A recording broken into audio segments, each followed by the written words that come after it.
Muy buenos días, queridos hermanos, querida iglesia, Ríos de Agua Viva y las personas que puedan ver este video en cualquier lugar, en cualquier momento.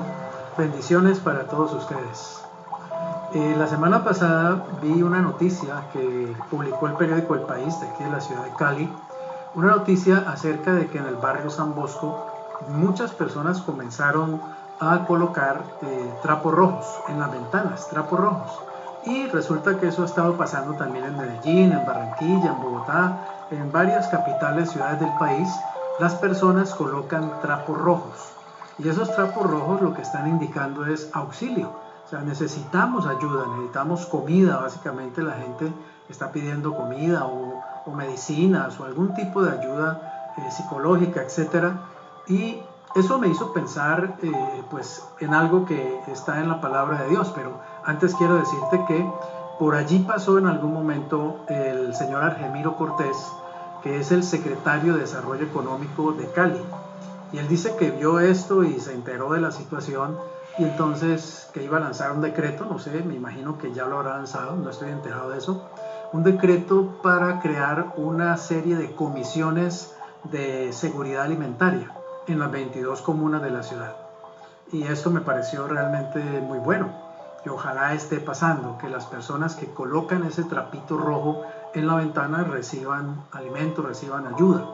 Pero esto me conecta con una historia que está en la Biblia, en el libro de Josué.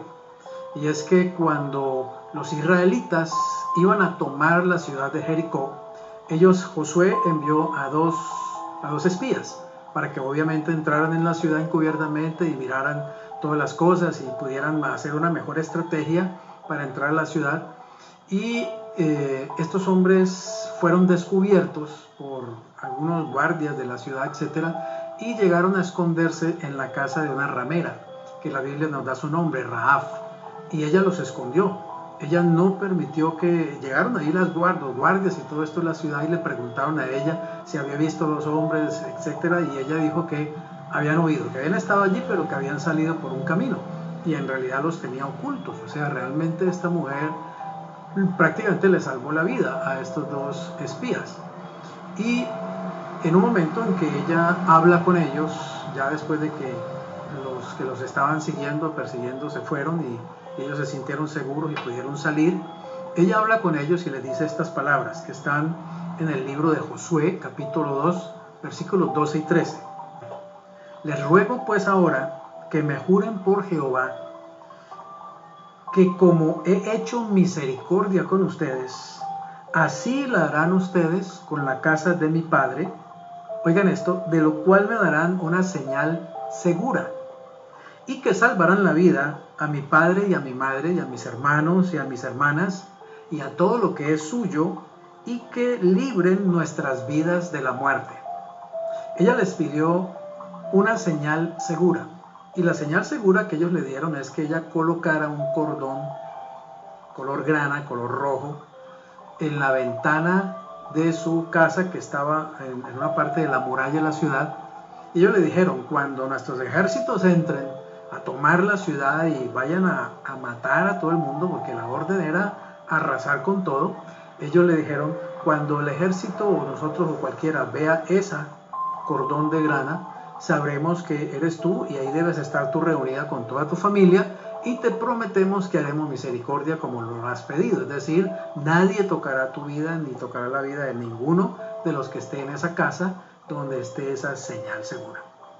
Y así como ese trapito en el barrio San Bosco y en otros barrios de Cali es una señal de auxilio, pero a la vez se convierte en una señal segura porque está llegando la ayuda, asimismo para esta mujer ese cordón, digamos carmesí, se convirtió en una señal que trajo salvación, trajo, digamos, libertad para ella y para su familia, salvación de la muerte física. Y eso me conecta también con otra señal segura en la que tenemos que pensar en estos tiempos, y es la sangre de Cristo colocada en el dintel de nuestras vidas y de nuestras casas, que nos da protección. La sangre roja, la sangre carmesí de Jesucristo el Señor, y eso, la sangre de Cristo que conocemos muy bien los cristianos, que fue derramada para el perdón de nuestros pecados, para redimirnos, para sanarnos, Bueno, para hacer muchas cosas maravillosas, justificarnos delante de Dios y aún protegernos también contra el enemigo, esa sangre me conecta con un título que recibe Jesucristo y es de quien te quiero realmente hablar en esta pequeña meditación, y es el Cordero. Jesucristo es el Cordero de Dios, porque la sangre conecta con lo que es un sacrificio, los sacrificios de animales del Antiguo Testamento, y la sangre conecta con el Cordero que era sacrificado, y el sacrificio conecta con el Cordero de Dios, que es el que quita el pecado del mundo. Entonces quiero darte, digamos, una pequeña reflexión de lo que este Cordero es en estos tiempos, y sobre todo en los tiempos futuros, porque Él es el Cordero, en primer lugar, digamos, es el Cordero que fue sacrificado, el Cordero que fue entregado por nuestros pecados, su sangre derramada para el perdón de nuestros pecados. Pero quiero hablarte de este Cordero en la visión que tiene Juan de Él en el libro de Apocalipsis. Porque en Apocalipsis capítulo 4 dice Juan que hubo una voz del cielo que le dijo, sube acá. Cuando él estaba allá en esa isla de Patmos, desterrado por el Imperio Romano, una voz le dijo, sube acá. Y él tuvo esta revelación de Jesucristo, que es lo que significa Apocalipsis, en griego es revelación, porque es Cristo revelándose a Juan a través de un ángel, y para que obviamente Juan también revele este mensaje como ha sido revelado por escrito en el libro Apocalipsis a todo el mundo. Así que Juan sube al cielo y él comienza a ver las escenas celestiales. Él ve un trono, ve una figura sentada en el trono, que es la figura del Padre, y él ve muchas otras cosas, y un ángel le pregunta que, porque el Padre, digamos, sentado en el trono, tiene en su mano derecha un rollo, escrito por dentro y por fuera, pero está sellado. Y un ángel le pregunta a Juan si él sabe quién es digno de abrir ese rollo y desatar los sellos que tiene ese libro, y nadie es encontrado ni en la tierra ni en el cielo digno de esto. Y Juan comienza a llorar porque no hay nadie, pero el ángel le dice, no, espérate, que hay alguien que es digno de abrir ese rollo y desatar sus sellos. Ese rollo es el plan de Dios para los últimos tiempos.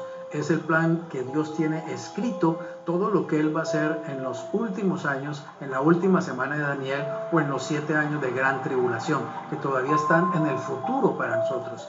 Quiero decirte con toda claridad que no estamos en la gran tribulación.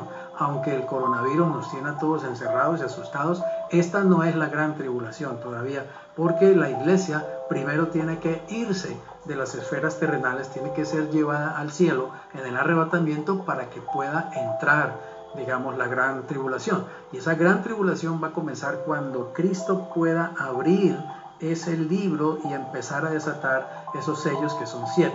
Pero entonces lo primero que tenemos es que el Cordero es el Cordero de Dios que quita el pecado del mundo. En Apocalipsis 5:6, la primera parte dice, y miré y vi que en medio del trono y de los 4 seres vivientes y en medio de los ancianos estaba en pie un cordero como inmolado. Juan ve un cordero que ha sido sacrificado. Jesucristo, el Hijo de Dios, todos sabemos que Él murió, resucitó, ascendió a los cielos y está sentado a la diestra de la majestad. Y ahí lo ve Juan en medio digamos, del trono, y lo ve rodeado de criaturas celestiales, serafines, querubines, ancianos que están allá en el cielo como redimidos, posiblemente simbolizando a la iglesia de Jesucristo redimida y a todos los santos del Antiguo Testamento que están en la presencia de Dios. Y lo importante de esto es que él ve un cordero inmolado. Lo primero que esto nos muestra es que es el cordero que fue sacrificado. Cristo es el Cordero de Dios que quita el pecado del mundo y fue sacrificado por todos nosotros. Pero Juan ve mucho más. Juan ve también que él ocupa el trono del poder. Este Cordero ahora está sentado en el trono también y tiene poder, tiene autoridad. En Apocalipsis capítulo 5, el mismo versículo 6 dice, y miré y vi que en medio del trono, Él está en medio del trono y es adorado por todas las criaturas celestiales. Juan dice que cuando Él tomó ese libro en su mano, ese rollo en su mano, todas las criaturas celestiales y todos los miles y millones de ángeles que estaban allí rompieron en un canto de alabanza al Cordero. Él es exaltado, Él es alabado, Él es reconocido, Él es realmente adorado allí y está en medio del trono. Él es el Cordero inmolado, pero Él es el Cordero que tiene el poder y la autoridad. En tercer lugar, Él es el que puede abrir los sellos de ese libro.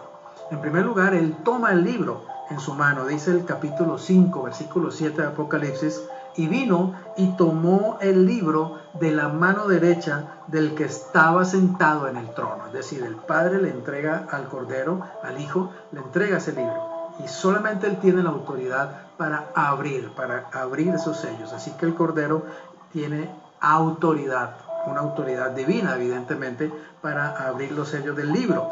Y Él es el que ha vencido para abrir el libro. Porque en Apocalipsis capítulo 5 dice: y uno de los ancianos me dijo, no llores, he aquí que el león de la tribu de Judá, la raíz de David, ha vencido para abrir el sello y desatar sus 7 sellos. Es increíble que Él es Cordero, pero Él es también el león de la tribu de Judá que va a venir a reinar. Pero Él es el que tiene entonces la autoridad y Él es digno.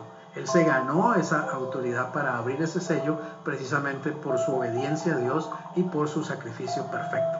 En cuarto lugar, Él es el Cordero que puede desatar los juicios sobre los enemigos de Dios en los últimos años de gran tribulación. Y no solamente los enemigos de Dios, sino los enemigos de Él, evidentemente. En Apocalipsis capítulo 6, versículos 16 y 17 dice así: y decían a los montes, se refiere a los enemigos de Dios, decían a los montes y a las peñas, caigan sobre nosotros y escóndannos del rostro de aquel que está sentado en el trono y de la ira del Cordero, porque el gran día de su ira ha llegado, y ¿quién podrá sostenerse en pie? Cuando Él comienza a desatar los sellos de este libro, comienza a desarrollarse los últimos 7 años de la historia del mundo tal como la conocemos, los últimos 7 años de la gran tribulación, o la séptima semana de Daniel, de las profecías de Daniel. Así que Él es el que tiene esa autoridad, digamos, de desatar esos sellos y de comenzar a desatar esos juicios de Dios que van a venir sobre los enemigos de Dios en aquel tiempo.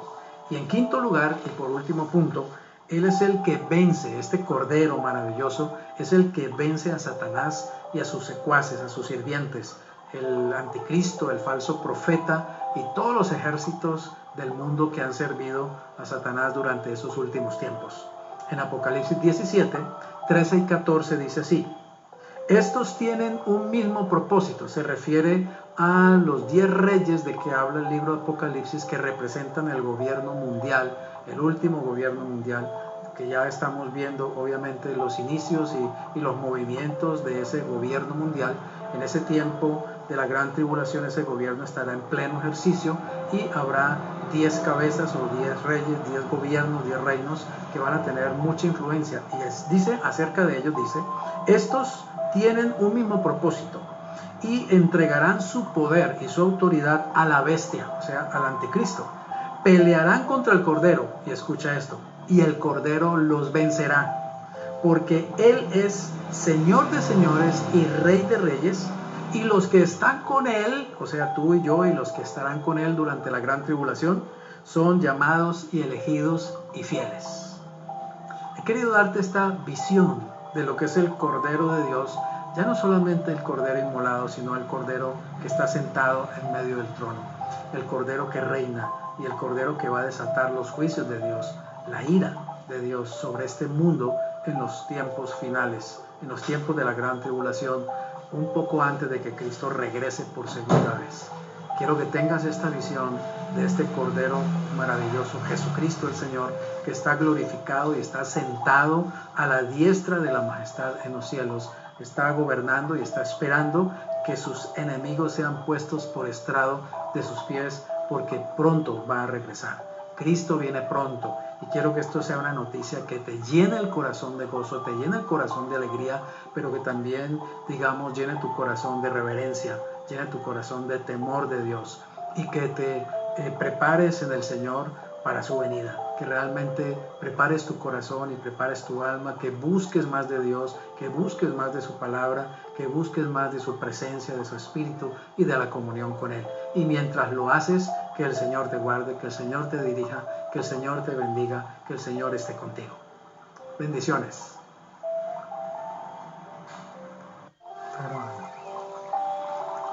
Buenos días. En estos días de Semana Santa hemos estado reflexionando sobre la muerte, la resurrección de Cristo. Pero debemos saber lo que esto implicó, porque no solamente esto lo debemos considerar en estos días, sino siempre.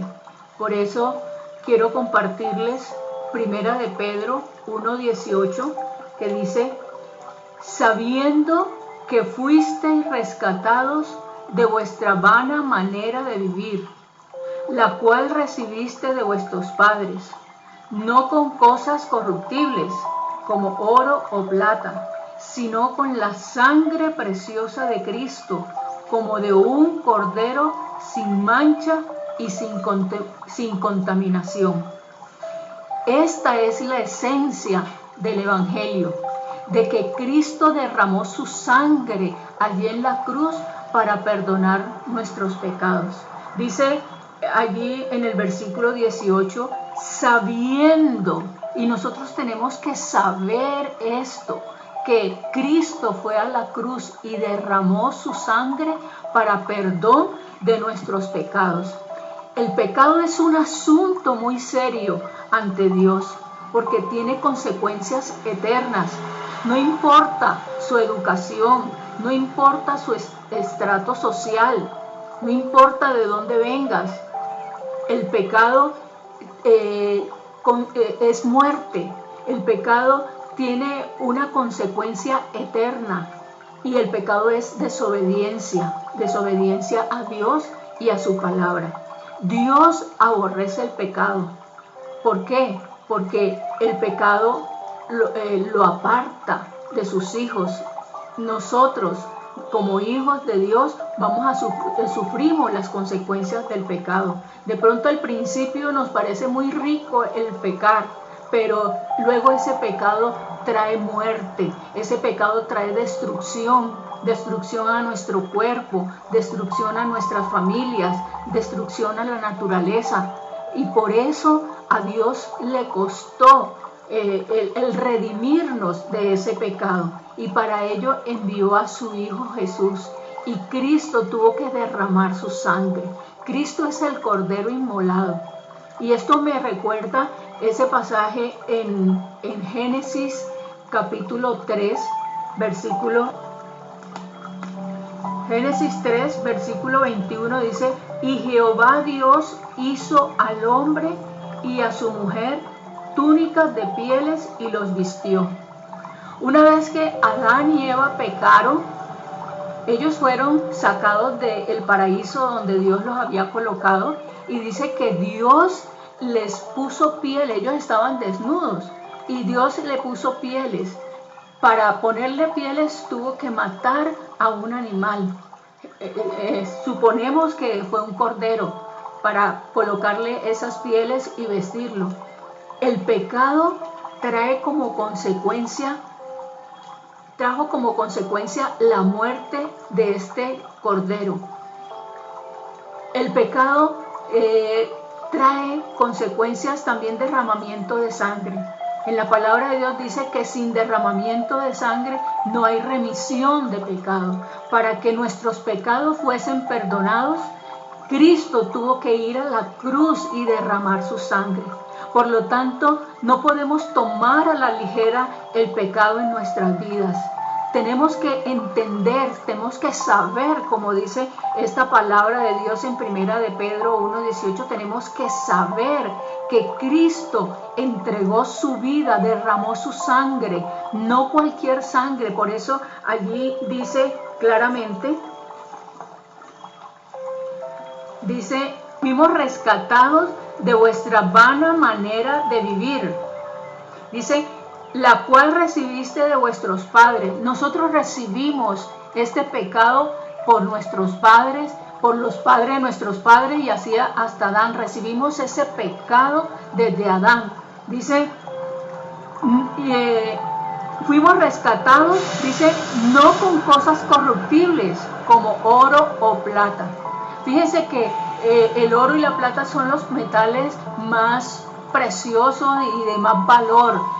O sea que no es con valor monetario que nosotros podemos recibir la salvación. No es haciendo buenas obras como podemos recibir la salvación, es recibiendo a través de Cristo esa sangre preciosa que nos lava. Por eso dice, sino con la sangre preciosa de Cristo, como de un cordero sin mancha y sin contaminación. Ahorita Freddy nos compartía acerca de esta mujer Rahab. Era una ramera, dice la palabra de Dios, pero ella se acogió a esa sangre de Cristo y fue redimida ella y su familia. No importa el pecado que tú y yo hayamos hecho o lo que estemos haciendo, lo importante es que nos acojamos a la sangre del Cordero de Dios. Lo importante es que recibamos a Cristo como nuestro Redentor, como aquel Salvador que Dios envió para salvarnos, para redimirnos, para justificarnos.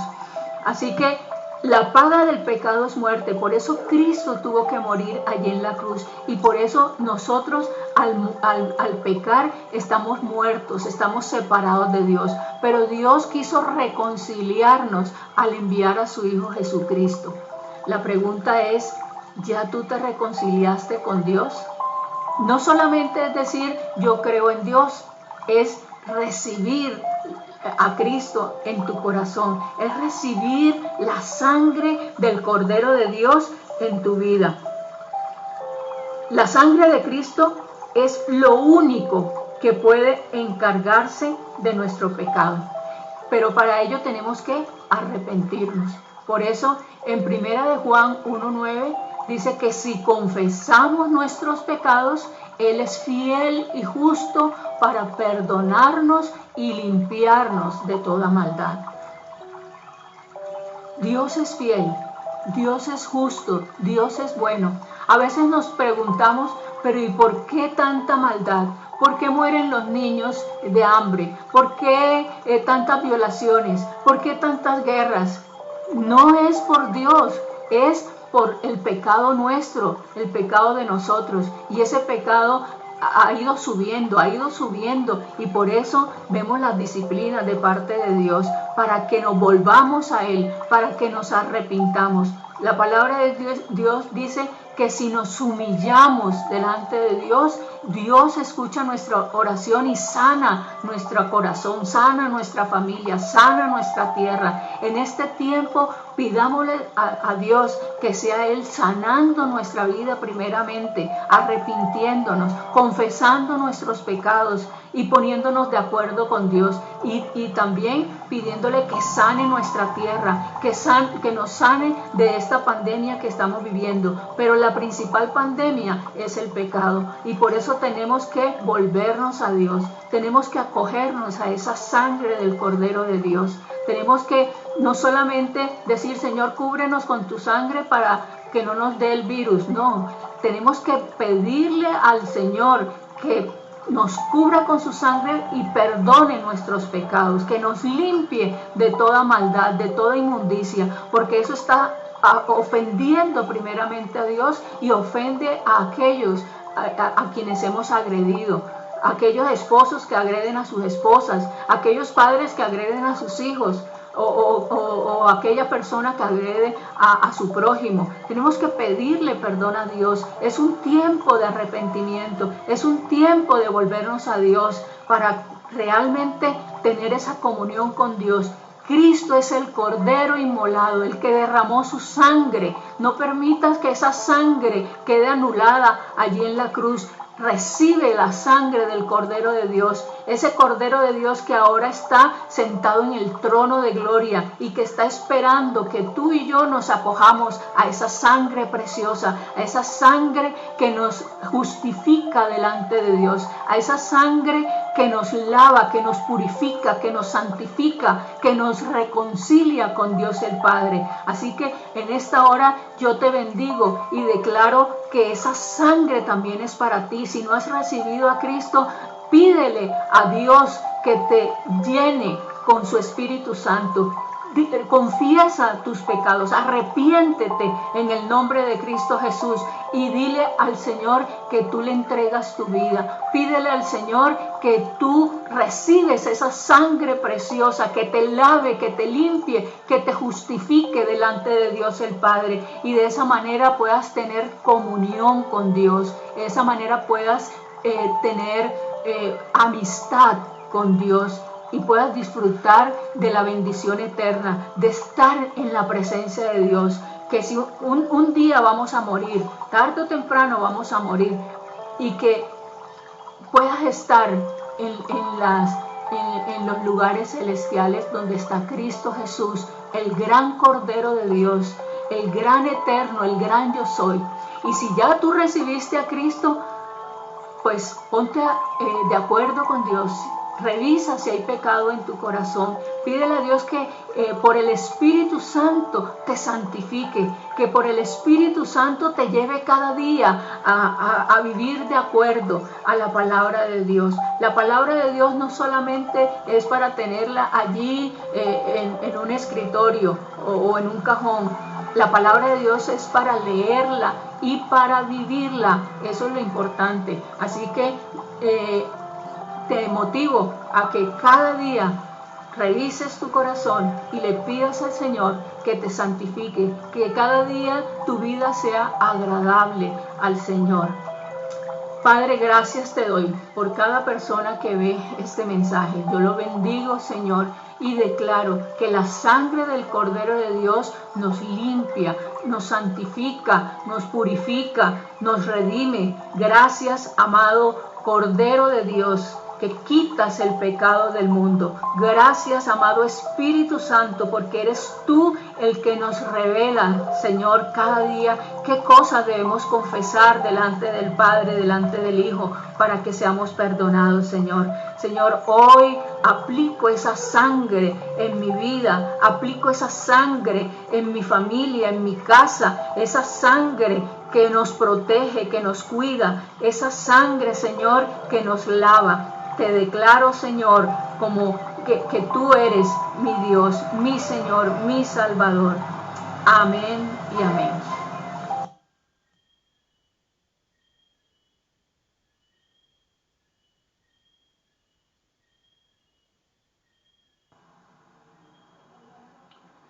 Querida Iglesia Ríos de Agua Viva, buenos días en este día sábado, y buenos días para todos los que puedan llegar a ver este video en algún lugar. Seguimos en esta situación de pandemia, de encierro involuntario al que nos han sometido las autoridades, buscando obviamente que esto sea lo mejor para contener el avance de esta epidemia. Y tenemos que pensar que hay dos caras de la moneda siempre. En toda crisis siempre hay quienes se benefician y quienes pierden. Toda crisis tiene un lado bueno para algunos y tiene un lado malo para otros. Las dos caras de la moneda, sencillamente.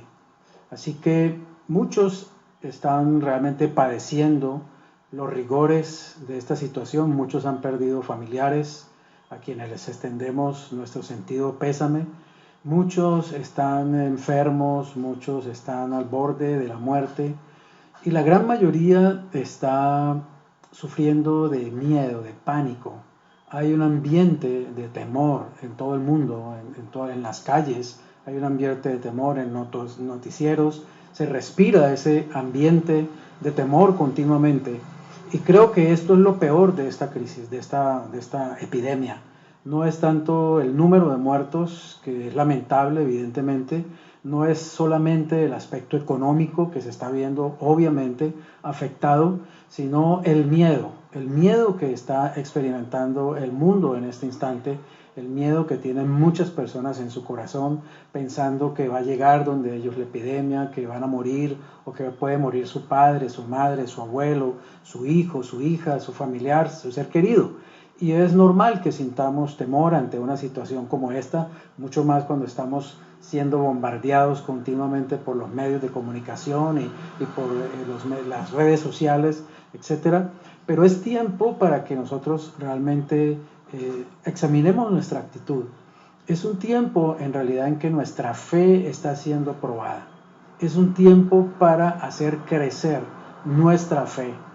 Nunca como antes se hace necesario tener en esta vida una plataforma espiritual realmente sólida. Una plataforma espiritual sólida. Una fe que sea suficientemente robusta para poder enfrentar esta situación y las que vendrán. Porque vendrán muchas más situaciones. Seguramente que después de esta situación habrá unos periodos de calma. Posiblemente salgan muchas cosas buenas también, seguramente que van a salir muchas cosas buenas de esta experiencia, pero en algún momento volverá la catástrofe, volverá la tragedia, volverá el problema natural, el problema social, el problema económico, el problema político. Es la vida en la que vivimos, es el mundo en el que vivimos. Es un mundo injusto, es un mundo imperfecto, es un mundo que, según la palabra de Dios, va a desaparecer en algún momento determinado. Es decir, va a cambiar este sistema social, político, económico, religioso que conocemos actualmente. En algún momento va a cambiar completamente. Y va a cambiar porque Cristo va a venir por segunda vez y lo va a cambiar. Cristo va a remover este sistema para implantar un sistema nuevo que se llama el reino de los cielos, el gobierno de Dios sobre la tierra. Y es lo que los cristianos estamos esperando. Y cuando vivimos situaciones como estas, pues con mucha más razón los cristianos empezamos a abrir nuestros ojos, a mirar las escrituras, a consultar las profecías, a mirar las señales y saber que realmente Cristo está próximo a venir. Cristo viene pronto. Pero entre tanto nuestra fe tiene que ser probada. Y nuestra fe, dice la palabra de Dios, que es probada como el oro, o más preciosa que el oro, es nuestra fe. Y así que como el oro es probado por fuego, así también nuestra fe tiene que ser probada por fuego. Así que este es un tiempo para crecer en la fe. Es un tiempo para echar mano precisamente de nuestra fe. Es un tiempo para que nosotros miremos a la palabra de Dios, a las promesas del Señor, nos fortalezcamos en el Señor, pasemos tiempo con su palabra, no solamente con los noticieros, sino con su palabra, fortaleciendo nuestro hombre interior, nuestro ser interior, estableciendo esa plataforma espiritual sólida que todos necesitamos y que va a ser necesaria a medida que el tiempo pasa. Los tiempos que vienen van a exigir no solamente hombres inteligentes, o hombres ricos, hombres poderosos o famosos, más que eso va a exigir de hombres y mujeres de fe, hombres y mujeres que tengan una plataforma espiritual realmente sólida, que pueda soportar los embates de las cosas que vendrán sobre este mundo y sobre nuestras vidas y nuestras familias. Quiero hablarte muy sencillamente de un pasaje pequeño, un versículo solamente en la palabra de Dios. Está en el libro de Salmos, Salmo 37, versículo 5. Encomienda a Jehová tu camino y confía en Él y Él hará. Estas palabras son tremendamente poderosas si dejamos que ellas bajen a lo profundo de nuestro corazón, si las decantamos realmente hasta nuestro espíritu. Vuelvo y repito, encomienda a Jehová tu camino. Lo primero que el Señor nos dice es que pongamos en las manos de Él nuestra vida, nuestro camino es esta vida. Todo lo que nos pasa, bueno, malo, agradable, desagradable, esta pandemia, si vamos a estar enfermos o no vamos a estar enfermos, cualquiera que sea la situación, tenemos que poner todo en las manos de Dios, encomendar al Señor nuestro camino, como cuando uno lleva una encomienda a cualquiera de estas empresas de transporte aéreo o terrestre y uno confía realmente, uno confía tanto que uno deja cosas de valor en las manos de un funcionario, uno las entrega y uno se va a su casa tranquilo, confiando que eso que uno envió va a llegar al destino al que uno está esperando. ¿Cuánto más podemos encomendar esta vida al Señor mientras nuestra vida está siendo transportada por este mundo, mientras somos peregrinos, mientras pasamos, porque ciertamente los seres humanos todos apenas estamos pasando por este mundo.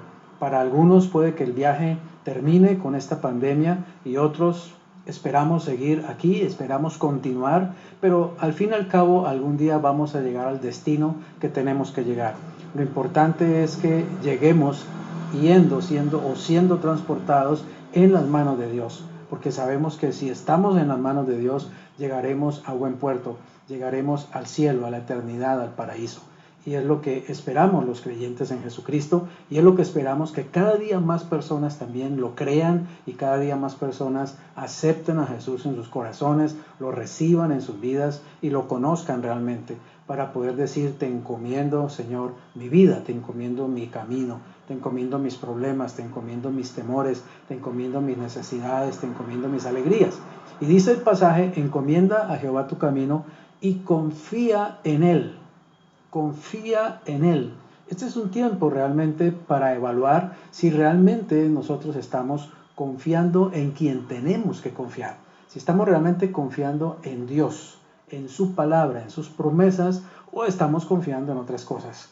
Sinceramente es más fácil decir confío en Dios cuando uno tiene una buena cuenta bancaria, cuando uno está gozando de salud, cuando uno está protegido. Realmente uno puede decir yo confío en Dios. Pero podremos decir lo mismo si se acabó el dinero, si nos vemos en una situación de mucha vulnerabilidad, si inclusive nos llegara a dar este COVID-19, podríamos seguir diciendo confío en Dios, mi confianza está firme en el Señor. Realmente no es tan fácil cuando las situaciones cambian o cuando las circunstancias no son las mismas. Así que este es un tiempo en que tenemos que evaluar realmente si nuestra confianza está puesta realmente en Dios o en el dinero, en las capacidades, en las posibilidades, en cualquier otra cosa, en la ciencia, en cualquier otra cosa humana o aún en nosotros mismos.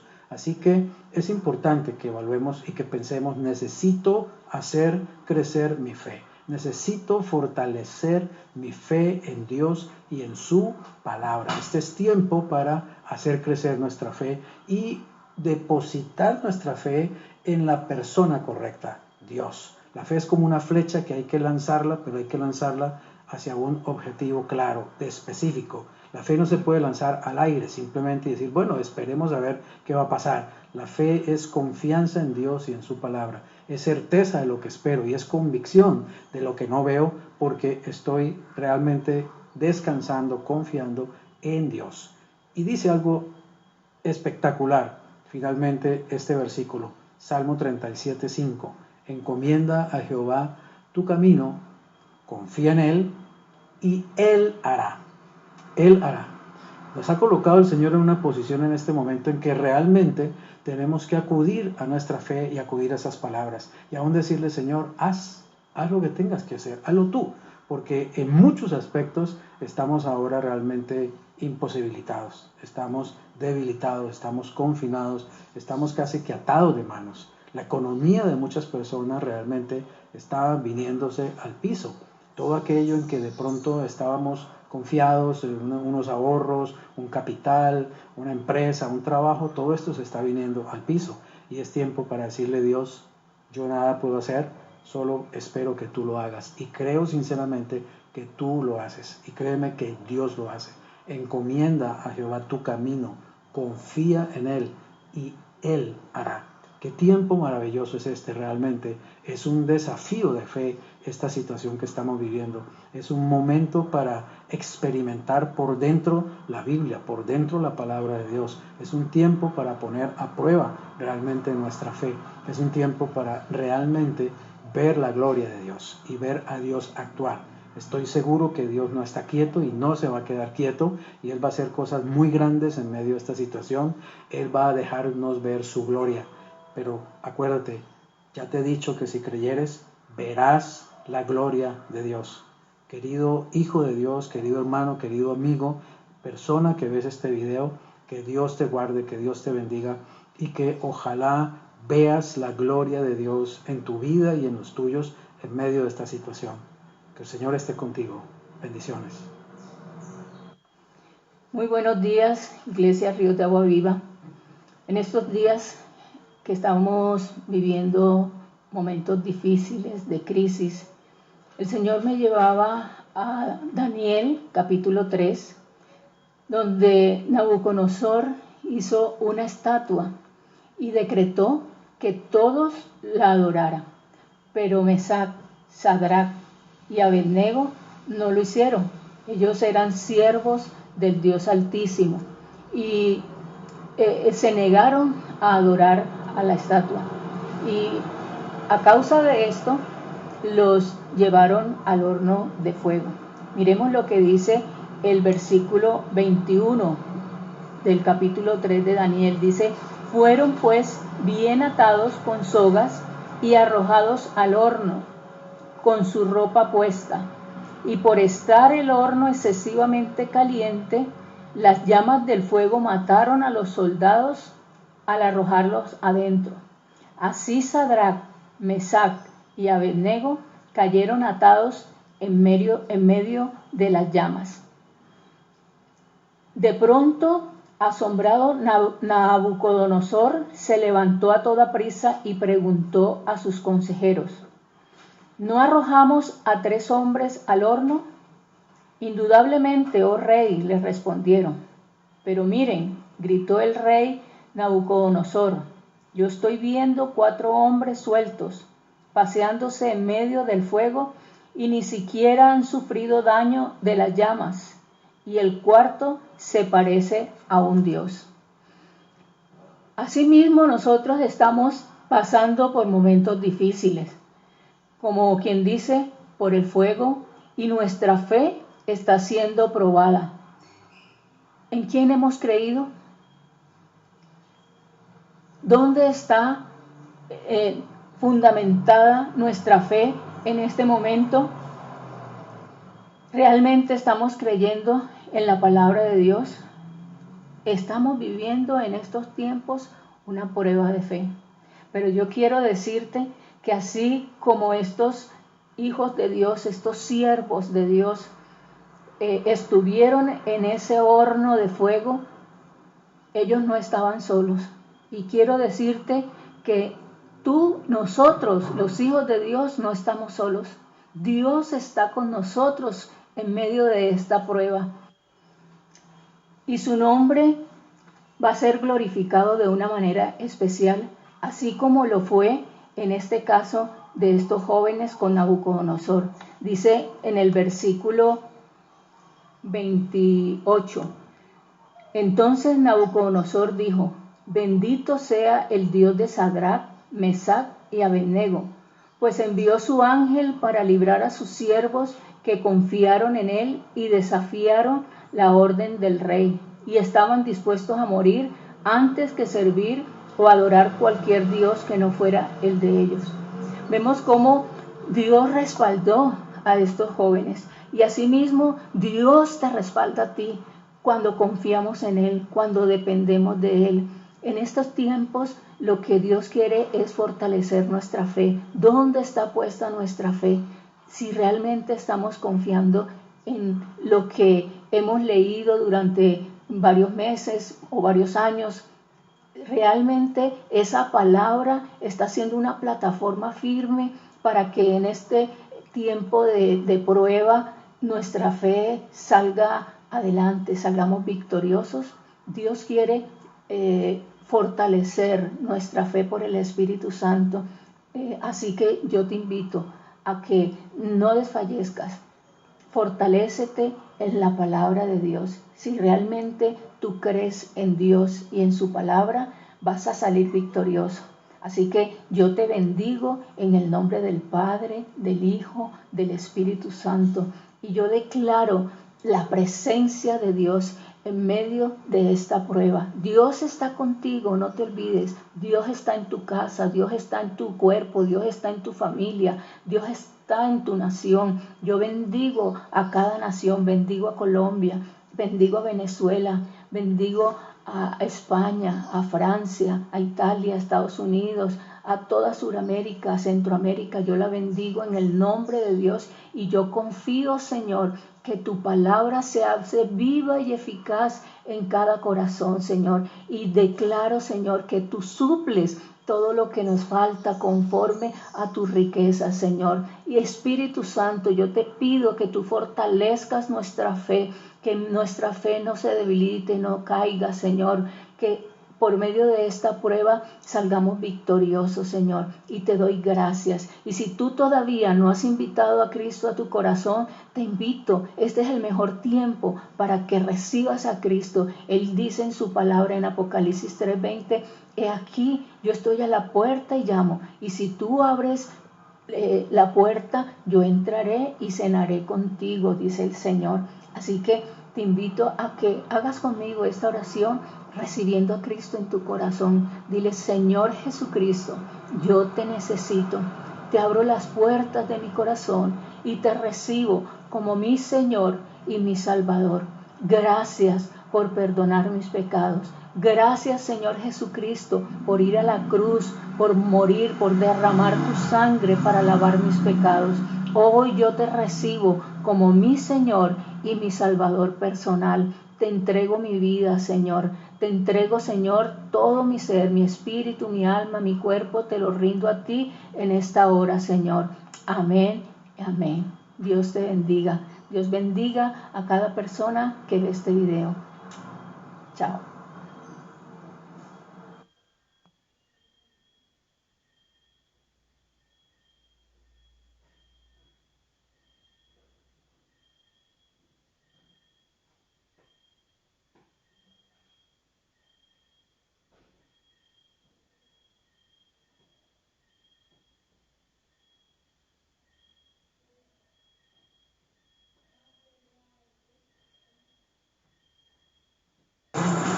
Quiero que al final tengamos tiempo para orar, suficiente tiempo para que oremos juntos, bendiciendo el año que termina y el que llega, que está entrando.